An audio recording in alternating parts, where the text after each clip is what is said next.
que Deus abençoe grandemente a tua vida e que hoje Ele dê a mensagem que você precisa escutar. Certa vez um apresentador disse assim: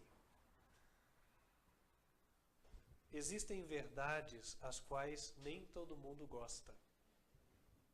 E isto é uma verdade. Há verdades mais populares e há verdades bastante impopulares. Em geral, as verdades impopulares também são pouco conhecidas. Eu queria convidar os irmãos a abrirem as Bíblias no livro de Mateus, capítulo 24.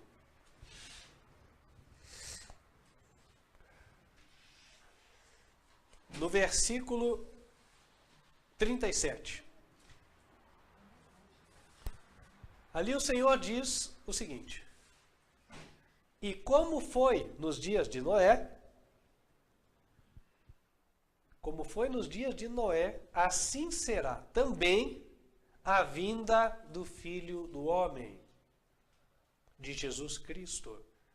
Porquanto, assim como nos dias anteriores ao dilúvio, comiam, bebiam, casavam e davam-se em casamento, até ao dia em que o Noé entrou na arca e não o perceberam, até que veio o dilúvio e os levou a todos, assim será também a vinda do Filho do Homem.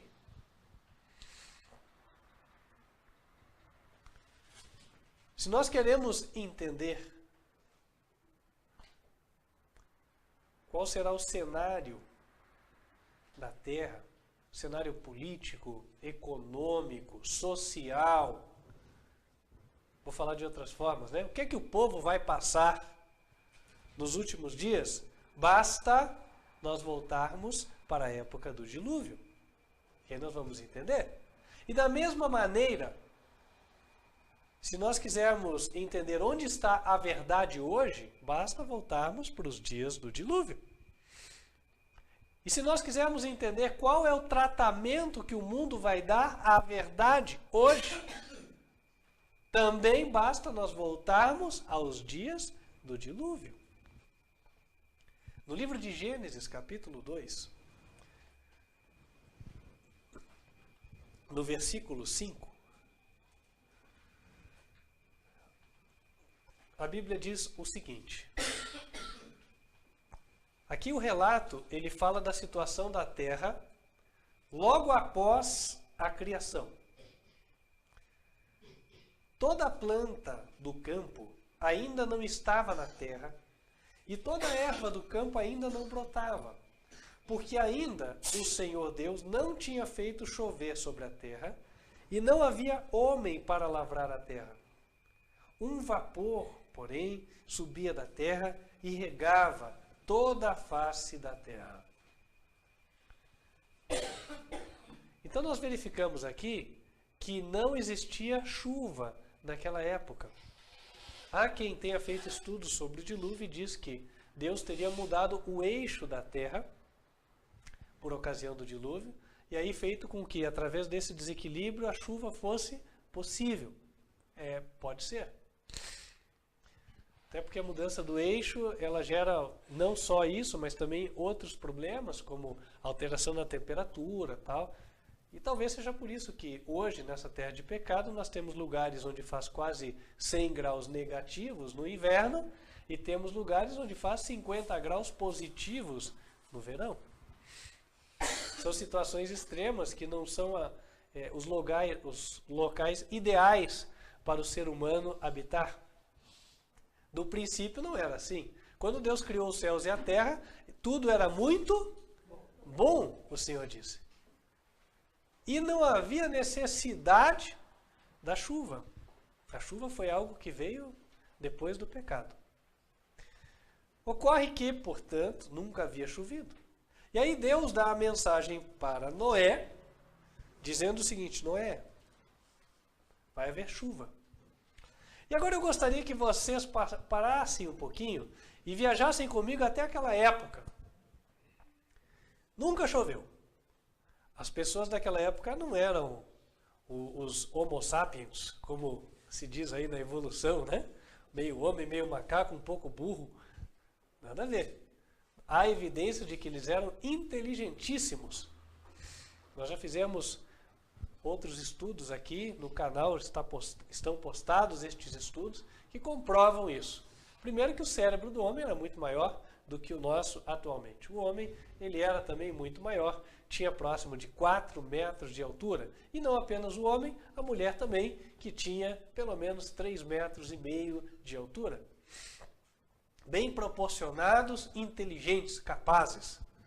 Ora, irmãos, havia cientistas na época e a ciência se desenvolvia com maior velocidade do que hoje, por uma razão simples. Embora eles não tivessem a internet, eles podiam lembrar das coisas e quando um falava, o outro não esquecia. Esse é o ponto número 1, correto? Outro, eles viviam muito tempo. Então, assim, enquanto um estava aprendendo aqui, né?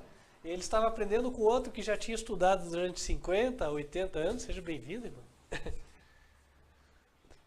E aí, ele se encontrava com outro de outra geração que também estava estudando. E um terceiro, um quarto. Tudo bem, irmãos? Sejam bem-vindos.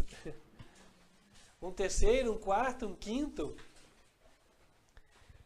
E acontece que poderiam haver 5, 6, 7 gerações de cientistas trocando informações entre si ao mesmo tempo. A Bíblia diz que Adão viveu quase 1000 anos e ele teve um filho, e você observa que ao início, né, as pessoas elas viviam ali em torno de 100 anos, quando muito, e tinham filhos. Então, se você pensar, cada pessoa podia ter ou enxergar 10 gerações de netos. Interessante isso. E aí, quando Noé recebe a notícia que vai chover, Noé se depara com os sábios da época. E os sábios da época, com certeza, tinham algum conhecimento sobre a estrutura do planeta, quer pela observação, né, quer por outros métodos. E aí os sábios da época poderiam, com muita segurança, dizer, não, é impossível, de acordo com a conformação do planeta, de acordo com a distribuição da umidade, a distribuição dos gases na atmosfera, tal, é completamente impossível que venha chover, até porque é por esta razão que nunca choveu. Os cientistas tendem a pensar que o próprio Deus está sujeito à natureza, quando não pensam que a natureza é Deus, certo? E aí acontece o quê? Bom, eles acham que não vai chover e o povo acredita em quem? Em quem que o povo acredita? Não, o cientista estudou, pesquisou, tá? Eu que não estudei não sei nada, ele deve estar certo, né? Então é assim, o povão pensa dessa forma. E aí acontece que o povão seguiu os cientistas e continuou casando, dando-se em casamento, bem tranquilo, sem se preocupar com nada, né? Mal sabendo que os cientistas, naquele tempo, através dessas informações, estavam levando eles para perderem as suas vidas. Porque faltava uma coisinha para os cientistas, uma coisinha tão pequena, uma palavrinha de 2 letras. Que é isso aqui, ó, irmãos, ó.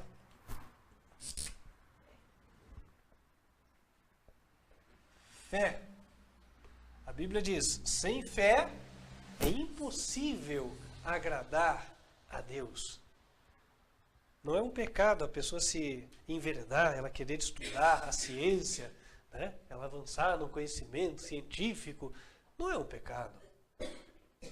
Mas o pecado é não ter fé, porque a Bíblia diz em Romanos 14, verso 23, tudo que não provém da fé é pecado. E aquela geração acumulou pecado a pecado, justamente pela falta de fé. Não que eles não pudessem ter fé. Efésios 2, verso 8, diz que a fé é um dom de Deus. Eles poderiam ter recebido, mas não receberam porque não quiseram. E aí o que ocorreu? Bom, ocorreu que o tempo passou. E aí, quando eles se deram conta da verdade, já era tarde. O Noé, que era o louco, que era o fanático, que era o único que achava que estava certo em relação a tantas pessoas doutas, estudadas e cultas, estudiosas. O Noé tinha razão. O maluco. Pois é, mas o maluco estava certo. E a maioria estava errada. Por uma razão. O maluco tinha fé. E os outros não tinham fé. Agora, a Bíblia nos ensina uma coisa com respeito à fé. Se a gente abre lá em Romanos, capítulo 10, no versículo 17, a Bíblia diz assim: a fé é pelo ouvir, e o ouvir pela palavra de Deus. Então a fé está intimamente relacionada com a Bíblia, a qual é a palavra de Deus. E nós vamos hoje estudar aquilo que está acontecendo, aquilo que os jornais noticiaram há pouco, à luz da Bíblia, para nós entendermos algumas coisas. Eu não assisti os noticiários, não tive a curiosidade de assistir também, mas ontem eu recebi uma notícia pela Rádio Corredor, ou a Rádio Peão, como quer se dizer, né? Ou a fofoca, seja lá. Bom, eu recebi a notícia de que na França ocorreu um atentado. Mais um. Que há pouco tempo ocorreu outro, não foi? Numa discoteca lá. Bom, o cristão de verdade não morreu, porque ele não ia estar naquele ambiente, né? Mas enfim. Ocorreu um novo atentado na França. E aí disseram que a França está em estado de alerta. E agora estão conversando, não sei se com os Estados Unidos, eu não vi as reportagens, né? Mas tentando organizar-se para invadir qual país? Onde está o Estado Islâmico, certo? Irmãos, quais são os países muçulmanos? Os países que estão no Oriente Médio. Irã, certo? O Iraque, né, ok, já foi invadido, né? O Iraque já está dentro da bolsa. Mas tem o Irã, a Arábia Saudita, que mais? Omã. Tem alguns países ali naquela região que poderiam ser um target. Paquistão. Só que o Paquistão ele não é assim tão interessante, né? Porque não se diz que haja petróleo ali e tal. Então, né? Índia. Nem tanto. A Índia já a religião é até outra. Mas enfim. Então, irmãos, né? Aí o mundo assiste o terrível Estado Islâmico colocando o terror no mundo inteiro. E olha só que problema que são os muçulmanos, porque recebem esses ensinos fanáticos. Será que esta é a verdade?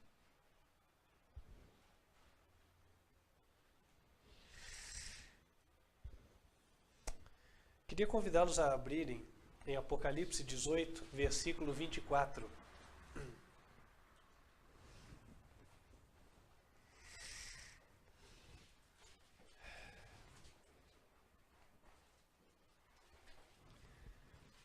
Apocalipse 18, verso 24.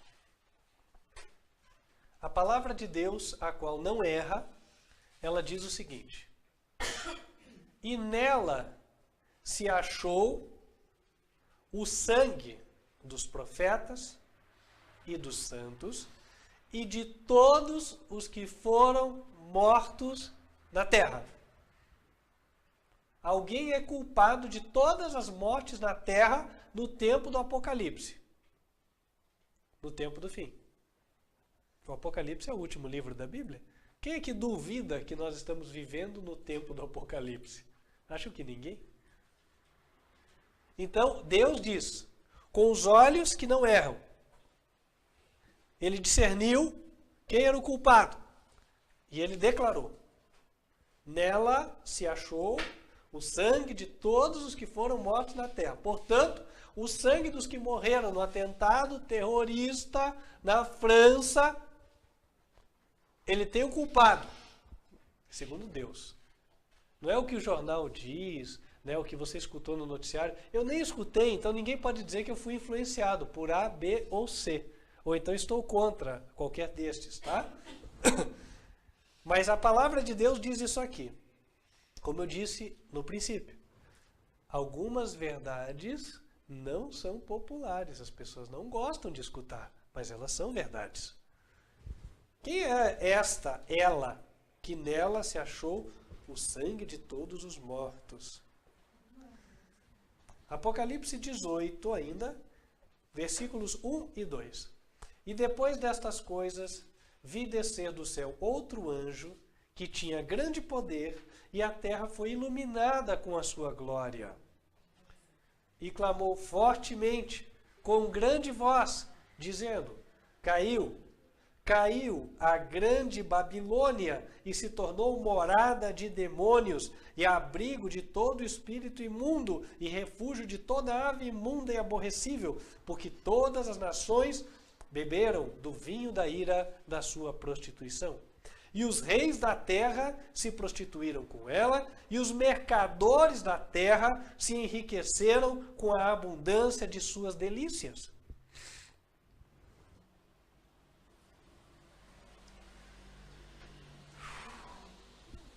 O anjo foi mandado lá do céu para dizer o que Deus sabe. E Deus disse o seguinte: a culpada é a Babilônia. A Babilônia, o que ela fez? Ela dominou o mundo. Mas o pior é que, além dela ter dominado o mundo, ela se submeteu aos demônios. Então, olha o problema. Os demônios encontraram mentes dispostas a fazerem as suas vontades. E aí, estas mentes constituíram a Babilônia e dominaram as principais lideranças do mundo e também os homens do dinheiro, porque aqui diz: os mercadores da terra se enriqueceram com a abundância de suas delícias. Se houver tempo, a gente comenta um pouquinho essa parte aqui. Quem é a Babilônia? Apocalipse 17, versículo 3.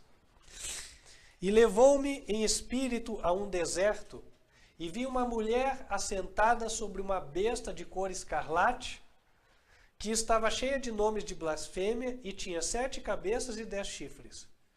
E a mulher estava vestida de púrpura e de escarlata, adornada com ouro e pedras preciosas e pérolas, e tinha na mão um cálice de ouro, cheio das abominações e da imundícia da sua prostituição.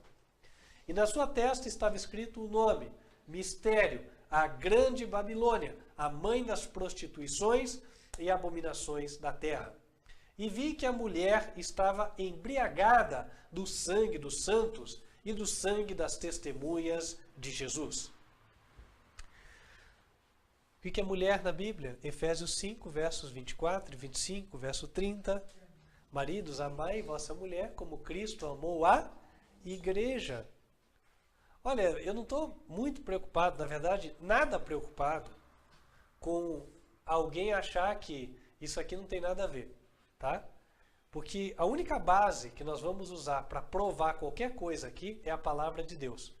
O propósito é que eu seja apenas a voz e Deus tenha a oportunidade de falar. Já que não dão voz para ele em outros canais, aqui dão. Correto? Então, mulher é igreja. Existe uma igreja que é a Babilônia do Apocalipse. Esta Babilônia do Apocalipse tem características. Ela se veste de púrpura e escarlata. Vamos escrever aqui. Olha lá. Vamos ver as características. Púrpura e escarlata. Vamos lá. Que correspondem às seguintes cores. Púrpura, mais ou menos um roxo, lilás escuro, né? Escarlata, um vermelho. Estava adornada com ouro, pedras preciosas e pérolas.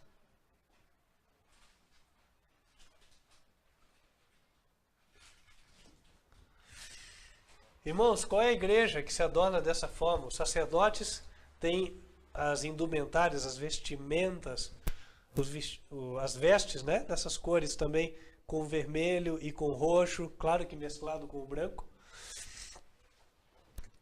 E se adorna com ouro, pedras preciosas e pérolas. E também, cujos sacerdotes têm e oferecem um cálice de ouro.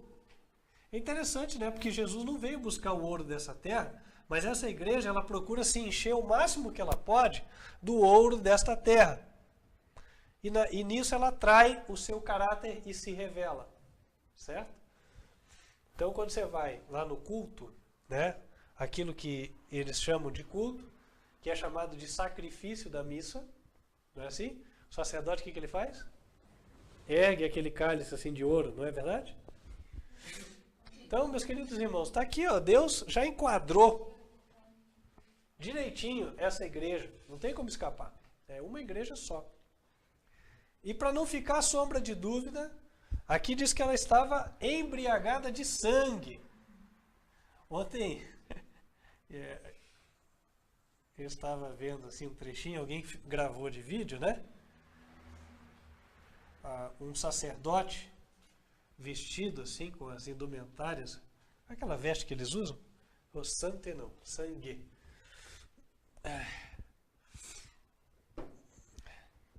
Daí ele falava assim, né? Eu, em nome do Senhor Jesus Cristo, te condeno a ser queimado por ter cometido tal coisa, assim, assim, assim. Coitado, né? Jesus foi crucificado na cruz, não queimou ninguém, né? Então, como é que inverte a coisa? Quem que mata os outros? É o diabo, né? Quem mata os outros é o diabo. Então, assim, eu vou matar alguém porque não concorda comigo, deixa ele pensar o que ele quiser, gente. Deus dá liberdade, não é verdade?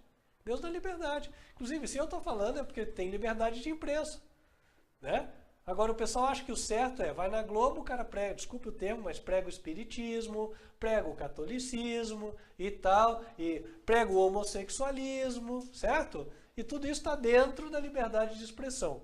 O índio, que representa menos de 5% da população brasileira, né? Ele está lá no Congresso, né? Vira e mexe, ele ganha condução gratuita para chegar lá, ele tem a voz dele ouvida, pode fazer uso do microfone, mesmo em reuniões dos senadores e tal. E você e eu, cidadãos comuns, não podem nem sonhar com isso aí. O índio, o qual nós aprendemos algumas décadas passadas, que era aculturado. O que é isso? Não tinha cultura. Está fazendo o que lá então? Aí o pessoal do governo federal leva o índio, né, lá para a fazenda da pessoa só para o índio ocupar. A troco do quê? E cumprindo os interesses de quem? Tem interesse de alguém, sim. Claro que tem.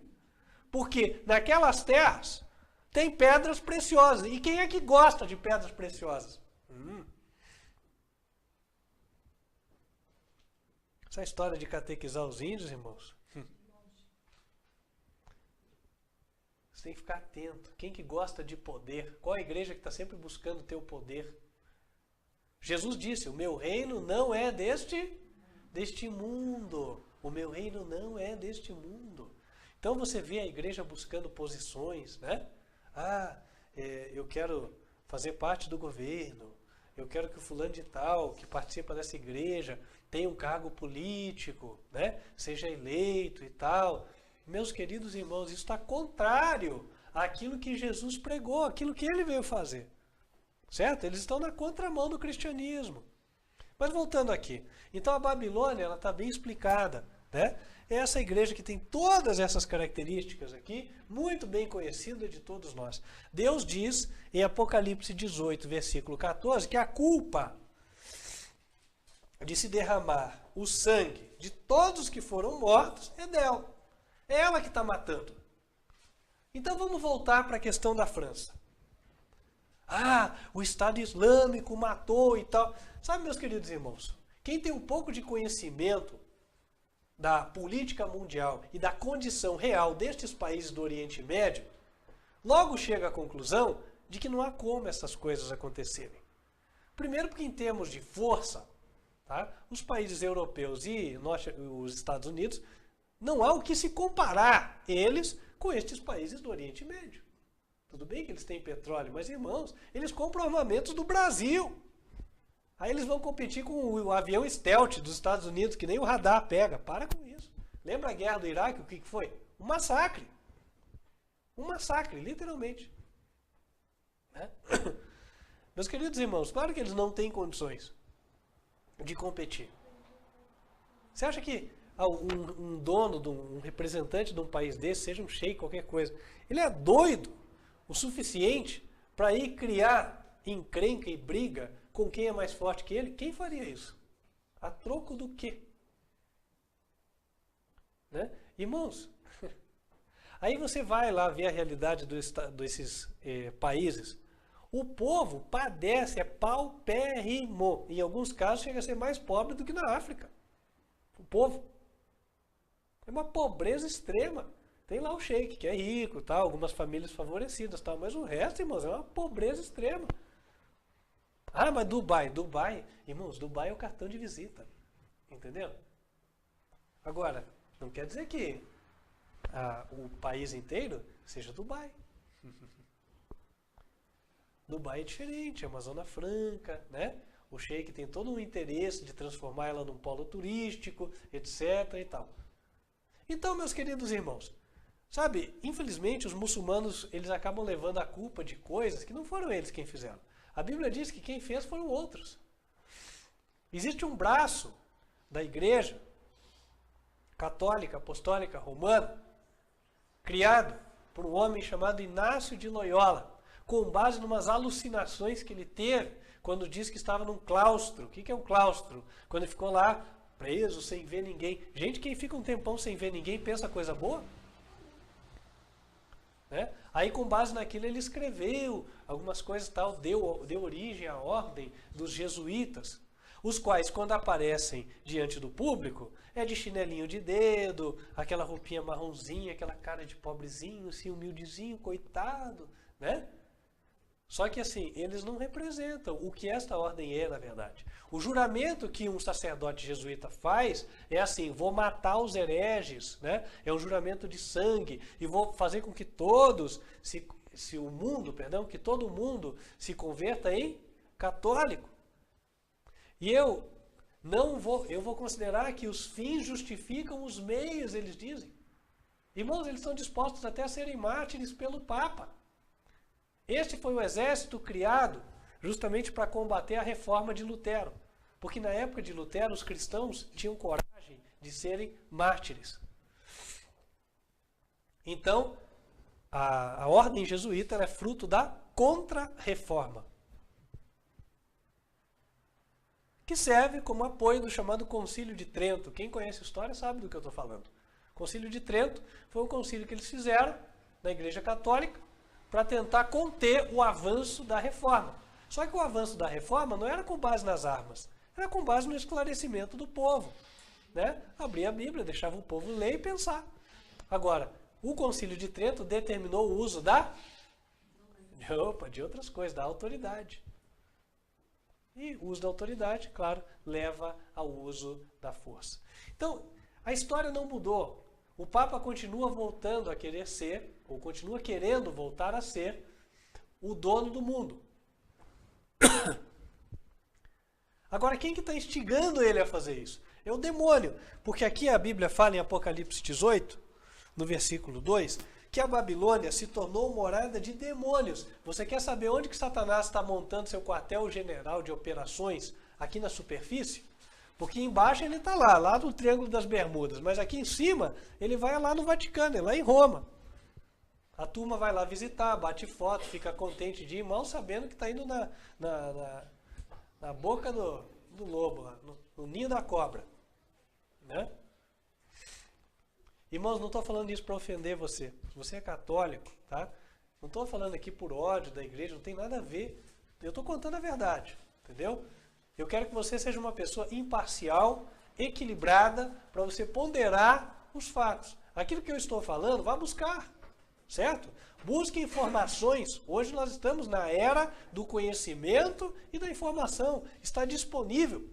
até que eles comecem a praticar verdadeiramente a censura na internet, né? Nós estamos na era do conhecimento. Aí, se não tem na internet, vá na biblioteca, vá buscar essas informações. Mas voltando.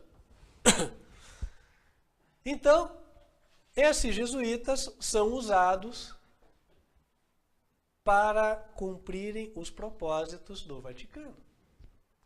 E aí vamos então assim, desmontar a trama para vocês entenderem do que nós estamos falando, tá? A trama é a seguinte. Os países muçulmanos, eles são países contrários aos interesses do papado. Por quê? Qual que é o interesse do Papa? Que a religião mude. Que a religião não seja mais muçulmana, mas sim católica. Por que eles não vão lá então pregar para os muçulmanos se converterem? Porque eles têm a verdade? Quando você não tem a verdade, você não consegue convencer as pessoas, né? Eles apresentam a sua proposta, mas muitos vão dizer, não estou achando a sua proposta melhor do que aquilo que eu já tenho. No caso deles, o Corão, né? Então, os muçulmanos preferem ficar com o Corão. Não vou dizer aqui se é certo ou errado, tal. Eu creio que Deus nos fala aqui pela Bíblia, né? Mas tudo bem, ele acredita no Corão. Eu tenho que respeitar, ele tem direito de acreditar, correto? Tem ou não tem? Liberdade religiosa para todos. Só que o Papa não vê assim, porque é o diabo que está influenciando ele. O diabo quer que todos fiquem debaixo de uma bandeira só. E daí o que ele faz? Bom, ele cria os chamados atentados de bandeiras falsas. Lembram do 11 de setembro? 11 de setembro já se sabe, irmãos, não dá mais para esconder essa verdade. 11 de setembro foi um assunto interno. Não teve nada a ver com Osama Bin Laden, esse laranjão que eles arrumaram aí. Né? Sabe-se lá se está vivo ou morto. Não tem nada a ver com Osama Bin Laden. Né? É assim, solta uma bomba aí. Pá! Fomos agredidos, vamos atacar. Entende? É assim que funciona. Irmãos, como é que num país desenvolvido, com uma das melhores forças armadas do mundo, né? Com uma das melhores forças aéreas do mundo, permite-se, com um baita de um serviço de inteligência, né? Permite-se que pessoas entrem com uma quantidade de explosivo suficiente para encher um veículo, né? Para sair numa via pública, para fazer com que esse veículo exploda, e ninguém percebeu. Tenta você, como cidadão, entrar nesse país com o passaporte irregular, para você ver a facilidade que você vai ter de entrar. Né? Aí você vê a dificuldade que é. Aí você fala, e como é que esse povo passou assim com tanta facilidade? Não é verdade? Quem é jornalista entendeu bem o que eu estou falando aqui, né? Meus queridos irmãos. E tem coisa que até, assim, cai de madura, né? A gente entende. Pera aí. Sabe, chega um ponto, assim, que eles já estão contando tanto que o povo não pensa, ou que o povo já está na conversa deles, que daí eles vão simplesmente colocando as notícias como se fossem verdade e tal, e fica por isso mesmo. Graças a Deus que nós temos a Bíblia para nos esclarecer. Então, na prática é a seguinte, meus irmãos. Manda lá a equipe de jesuítas, né, matar um bando de civis, que não importa. Né? Os fins justificam os meios, né, é a regra deles. Então, mata um pouco de gente lá para a gente poder dizer, olha, nós fomos agredidos, vamos atacar quem? Os países não católicos, mas ninguém vai dizer isso na mídia. Vamos atacar aquele país? Deixa pensarem que é por causa do petróleo. Irmãos, eles não precisam atacar a Arábia para pegar o petróleo. Eles têm dinheiro. Eles dominam o sistema financeiro. Vocês acham que não é assim? É assim.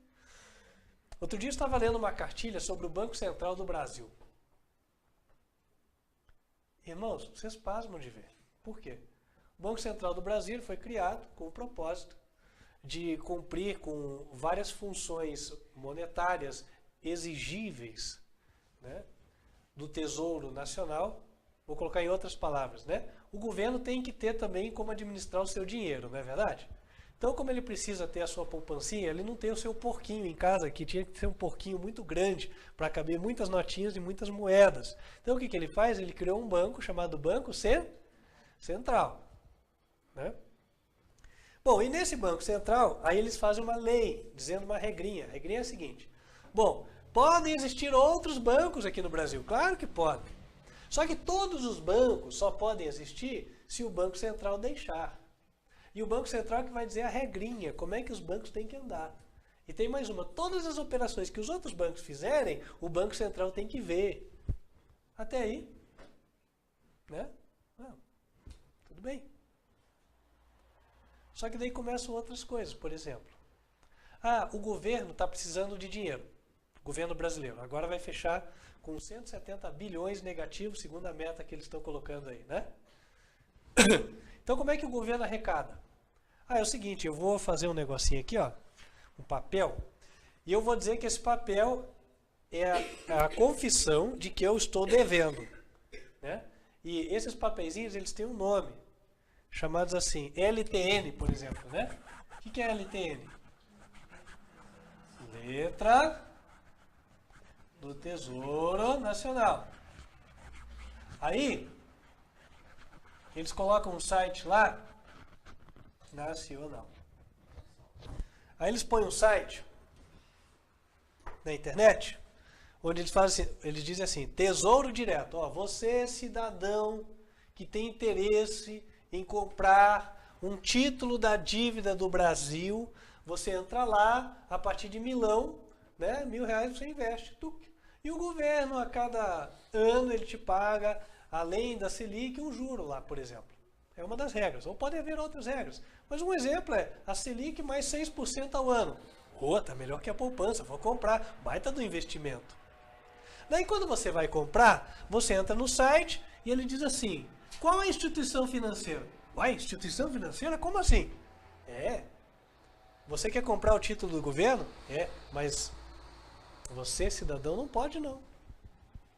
Qual é a instituição financeira?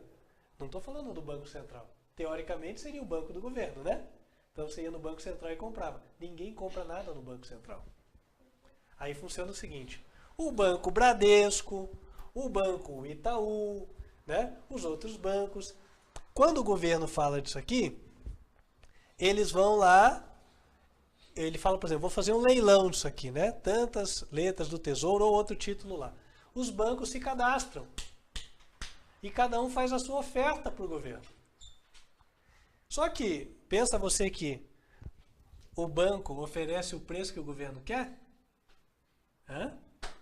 Por exemplo, vamos supor aqui, exemplo hipotético, só para a gente fazer uma continha básica, né? O governo ofereceu a R$10, né? Qual que é a proposta do banco? R$8,50.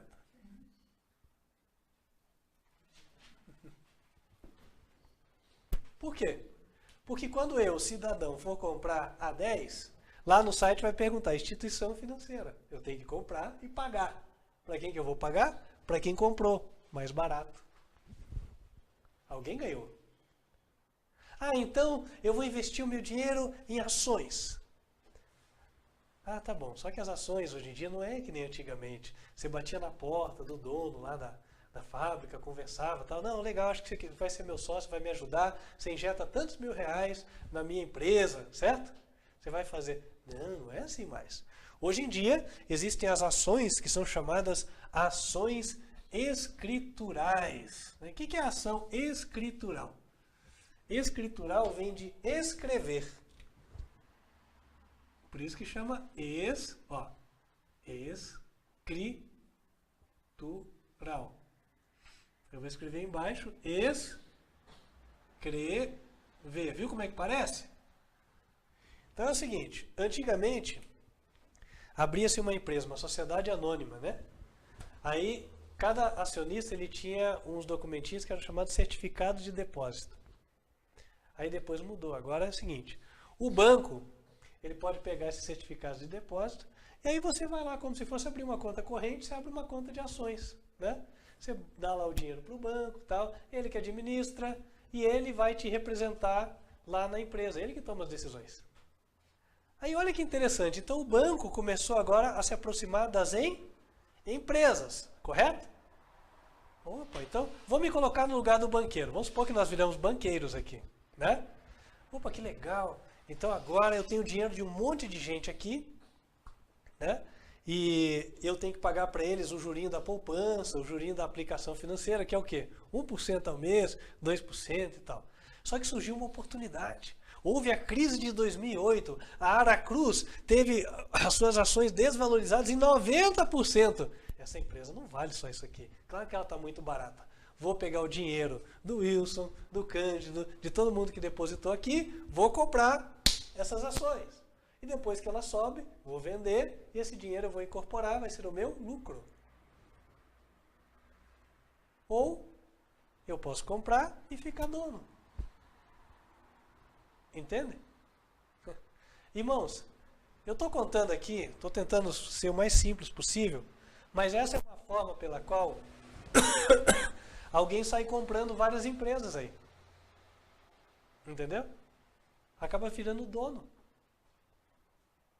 Quando a Embratel foi privatizada, não sei se vocês sabiam dessa história, né? Lembram da Embratel? Embratel, uma empresa do Brasil, né? Era uma empresa do governo. Quando ela foi privatizada, teve um homem esperto, chamado Carlos Slim. O que ele fez? Ele sabia que essa empresa tinha dívidas, ele foi comprando as ações das empresas credoras da Embratel, e no dia que abriu o leilão, o governo esperando receber algum dinheiro, pois o senhor Carlos Slim apresentou lá, não, tá aqui, ó.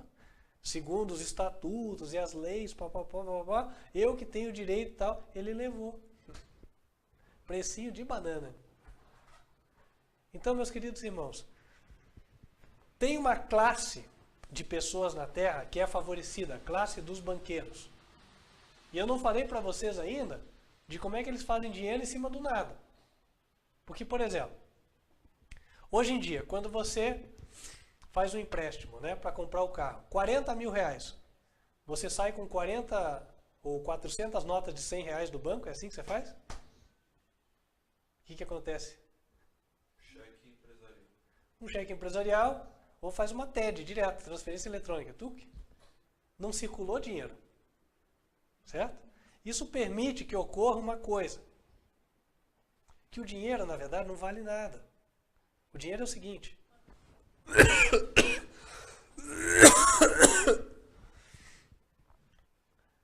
Eu chego lá para o Banco Central faz assim, ó. Você quer emprestar quanto aí no mercado? 100 mil reais eu quero emprestar. Para os outros, para eu receber juros disso aí. Então tá bom, então você tem que pôr um depósito aqui de pelo menos 20 mil, que é a garantia. Oh, mas que legal esse negócio, né? Eu preciso ter 20 só, eu ponho os 20 lá e empresto 100, como eu não preciso entregar o dinheiro, é tudo na base do computador, é só trocar números, eu faço dinheiro em cima de nada. Essa é a chamada economia da dívida. Armínio Fraga disse que o Brasil foi feito para isso, para pagar para banco. Né? Então, as decisões dos governos acabam sendo sempre para favorecer o sistema bancário. Quando a economia está ruim, o que eles fazem? Diminui a taxa de juros para liberar o crédito. Ou seja, deixa o povo ficar devendo mais. As coisas só funcionam na base da dívida. Quem que ganha? O banco. Né? Aí quando o banco está meio sem dinheiro, daí o Banco Central intervém no banco e ajuda, socorre o banqueiro. Não é assim? Banco nunca perde. Por que o banco nunca perde? Será que ninguém nunca enxergou isso? Claro que enxergaram. Tem auditores da Receita que já viram isso. Sem contar das vezes em que, eu vou emprestar 100, tem que pôr 20 no Banco Central. Né? Aí eu entrego lá uns títulos podres lá, que o valor de face é 20 e o valor que eu comprei é bem menor. Né? Então assim, agora irmãos, acontece que esses banqueiros fazem o jogo da Igreja Católica. Como é que você sabe que eles já estão alinhados com ela? Quer ver? Vamos colocar umas logomarcas de banco aqui?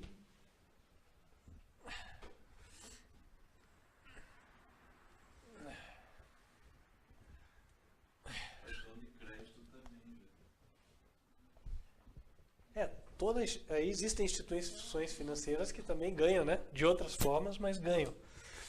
Olha lá. tem uma logomarca mais ou menos assim. Opa, eu sou horrível de desenho. Vou tentar aqui. É isso, né? Mais ou menos assim. E aqui tem um negocinho assim. É isso? Certo? Tá bom. Olha só o que eu vou fazer.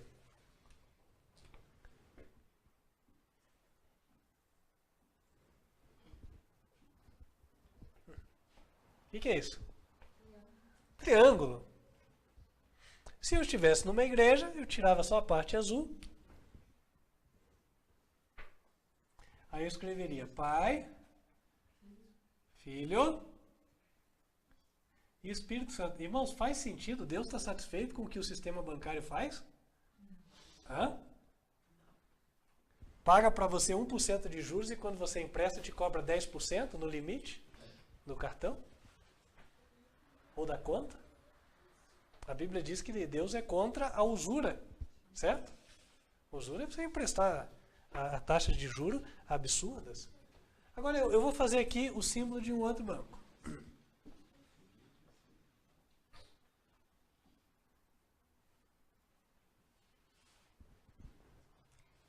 Lembra desse aqui?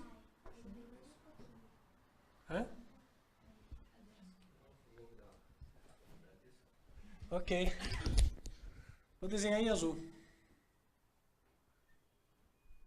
O que é isso aqui? É um 6, né?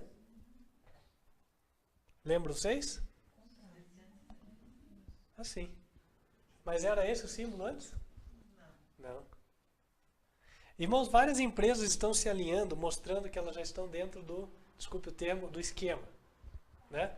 Existia uma outra, cuja logo antiga era, vamos ver se eu lembro agora como é que eu desenho.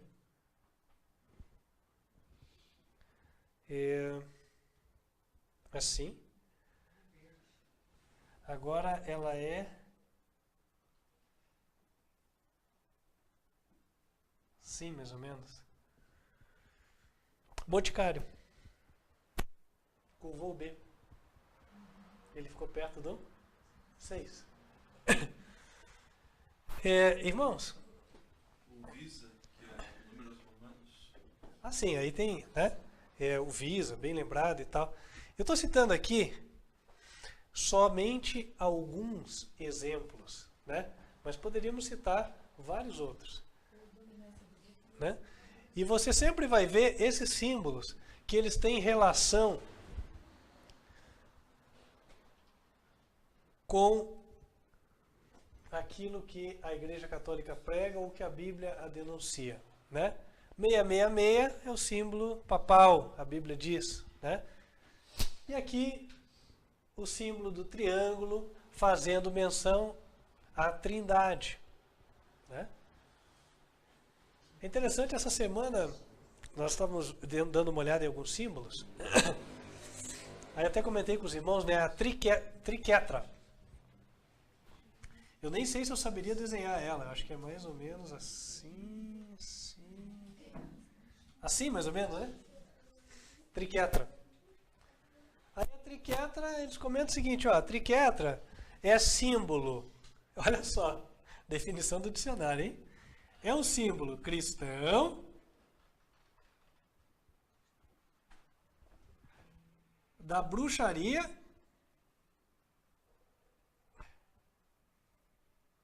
e do ocultismo. Uai, é da luz e é das trevas ao mesmo tempo? Tem alguma coisa errada aí, ué. Não é verdade? Tem alguma coisa errada, né? Então, irmãos, o plano de Satanás é, através da Igreja Católica, conseguir a dominação mundial. Tá? A verdade é essa. Vou falar com todas as letras, não posso ser mais claro do que estou sendo agora. Tá? E como é que ele está fazendo isso? Está usando os exércitos de jesuítas para criar esses atentados de bandeira falsa, que é o caso que aconteceu agora na França, e vão continuar acontecendo, com o propósito de justificar, né, ações nesses países muçulmanos e em qualquer lugar onde o catolicismo não seja a religião predominante, a religião do governo. E eles vão subverter qualquer país onde a religião predominante não seja a católica, aí o governante vai ser ditador, aí quem está no governo é porque é golpista, né? Ou seja, todo tipo de adjetivo ruim vai ser lançado pela mídia contra esses governos. Não porque eles sejam de fato piores do que os demais, mas simplesmente porque eles ainda não estão em harmonia com o sistema. Entendem? Então isso é o que está acontecendo. Quem tem ouvidos para ouvir, que ouça. Aí o que acontece? Eles vão querer derrubar para que aqueles países muçulmanos um dia se tornem católicos. O que eles fizeram lá aquele país ali da Líbia, né? Eu quero lembrar o nome agora. Houve no Egito e depois do Egito houve um outro. É Líbia? Depois há pouco tempo atrás, Líbia, né? O que eles fizeram? Tiraram o Gaddafi. Não foi assim? Ah, porque era um ditador, não sei o quê. Aí lá no Egito também, né? Aquelas revoluções, assim por diante. Meus irmãos, o que estão tentando fazer aqui no Brasil? Ninguém seja tonto. Ninguém seja tonto. Outro dia o presidente interino, né, ele cortou as viagens de avião da presidente suspensa, Dilma Rousseff, por uma razão. Porque ela viajava e ela promovia uma campanha que era chamada o quê? Guerrilha Golpe. Né? Guerrilheiras contra o golpe, olha só. Entendeu? Quer dizer, ela foi afastada por um processo de votação que passou em todas as emissoras de televisão. Ninguém foi coagido a votar. Certo? Então foi por voto. Teve golpe? Não teve golpe, mas qualquer mentira vale quando cumpre os interesses dos vermelhos. A propósito, qual é a cor da gravata de todo petista?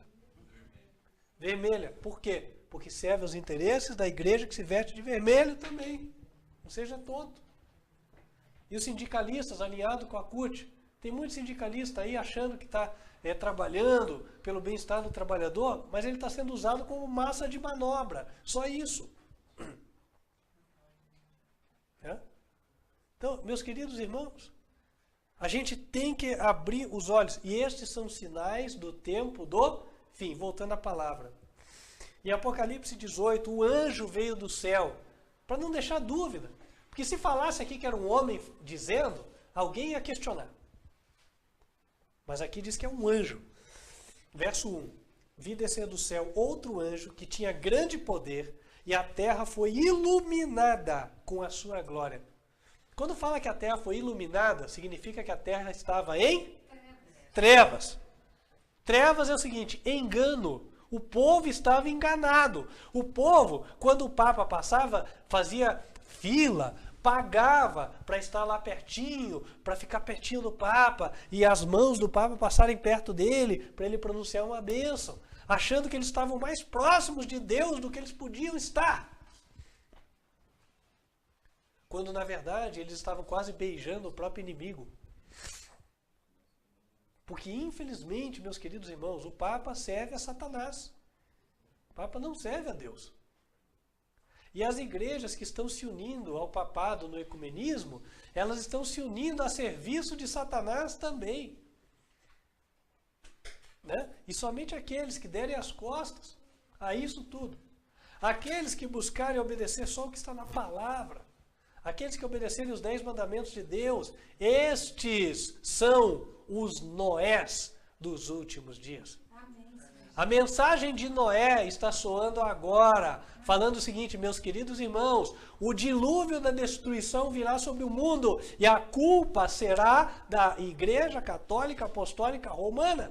Não, eu não estou falando aqui do ministro da Eucaristia, que é um leigo, às vezes muito sincero, família toda católica, a pessoa aprendeu, está lá fazendo o que ele pode para ajudar um pobre e tal. Deus conhece a sinceridade dessa pessoa. Né? Às vezes uma pessoa que não teve a informação total, claro que Deus sabe, mas Deus vai esclarecer. Porque é o seguinte, eu posso ser ignorante, mas quando eu deixo de ser ignorante, eu posso passar a ser rebelde. Ah, eu acho que aqui faz o bem e tal, mas quando eu fui esclarecido, né, aí eu posso escolher. Não, eu sei que está errado, mas vou continuar. É o caso de Pilatos, certo? Pilatos era romano. E certa vez ele se encontrou com Jesus. E ele viu que os romanos não estavam certos. E Jesus estava certo. Ele era o rei. Pilatos chegou a perguntar: que é a verdade? Mas ficou para escutar? Não. E foi inocentado? Não foi. Nós vamos ser julgados não só pela luz que chegou até nós, que a gente escutou, que a gente parou para escutar o crente, não. Nós vamos ser julgados pela luz a qual nós tivemos acesso. Pilatos teve a oportunidade de escutar a verdade. Não escutou porque não quis. E hoje a verdade vem até você também, que está nos assistindo no vídeo. Isso aqui, ó, igreja nenhuma prega. Mas é o que a Bíblia diz. E você tem uma decisão a tomar. A decisão tua é romper com todas as igrejas caídas que estão se unindo nesse ecumenismo, nesse sistema que leva as pessoas a adorarem um Deus que não é Deus. Por exemplo, Trindade, olha só. Pode isso ser de Deus? Para você para pensar. Ah, existe a Trindade pagã e a Trindade cristã. Irmão, não seja inocente. É a mesma coisa que pensar que, que coincidência, né? Tamuz nasceu no mesmo dia de Jesus, 25 de dezembro. Claro que não, né, irmãos?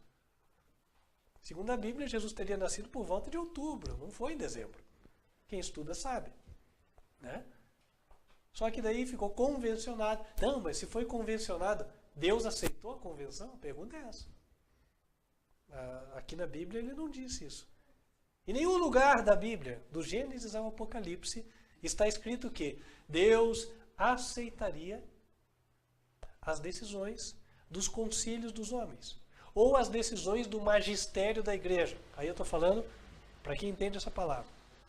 Magistério é o conjunto de pessoas que estudaram religião para estarem ali tomando decisões. Ou, né, aquilo que é definido na Universidade de Teologia. Tampouco, Deus, ele simplesmente ignora essas coisas. Gente, Deus é o dono do universo.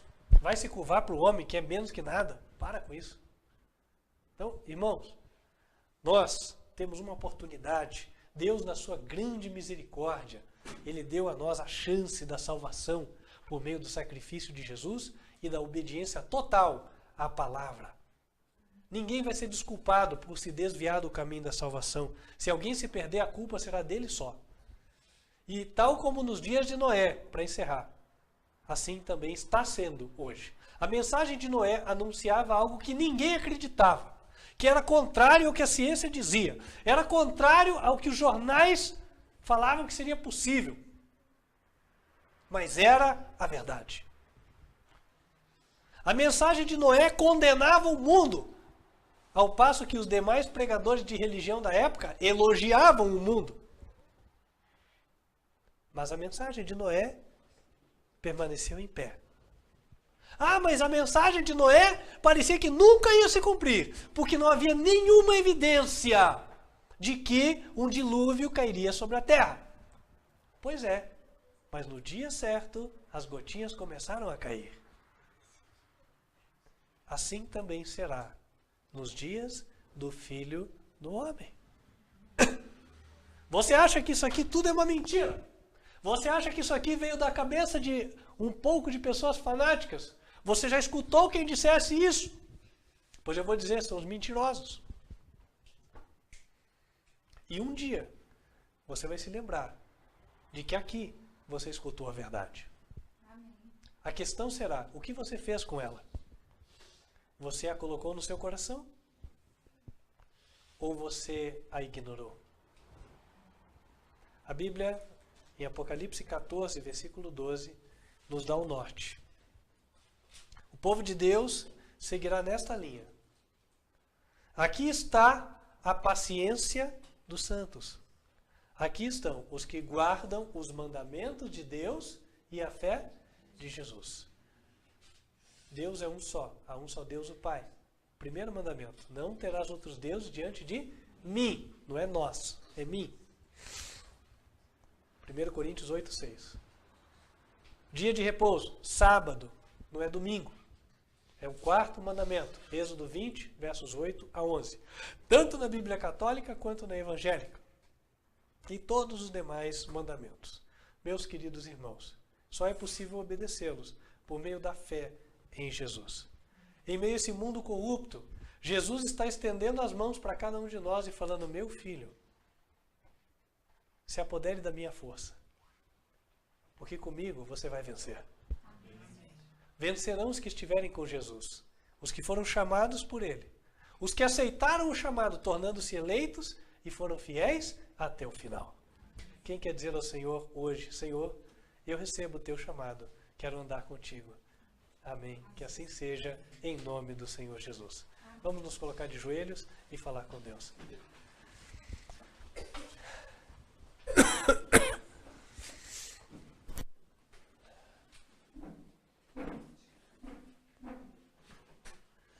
Santo e bom Deus, que nos altos céus habitas, em meio a este mundo cheio de trevas espirituais, trevas morais, ao enxergarmos a luz que vem de Jesus, o ensino da Tua palavra e dos Teus santos mandamentos, nós queremos nos entregar ao Senhor. Nós queremos nos apoderar da força de Jesus para vencer este mundo mau. Sabemos que a vitória não virá pela força das armas, mas pela força da fé. Dá-nos a fé que nos falta, ó Deus, para que nós façamos as Tuas obras. Ajuda-nos a sempre fazermos a Tua vontade. E desta forma, nos convertermos nas luzes deste mundo. Que os outros, ao olharem para nós, consigam perceber que, através do Evangelho, podemos ser pessoas diferentes. Candidatos a encontrarem-se com Jesus. Santos, puros e incontaminados. Abençoa os que estão aqui. Abençoa os que nos assistiram pelo vídeo. Venha estar com todos, ó Deus. É o que pedimos, em nome de Cristo Jesus. Amém.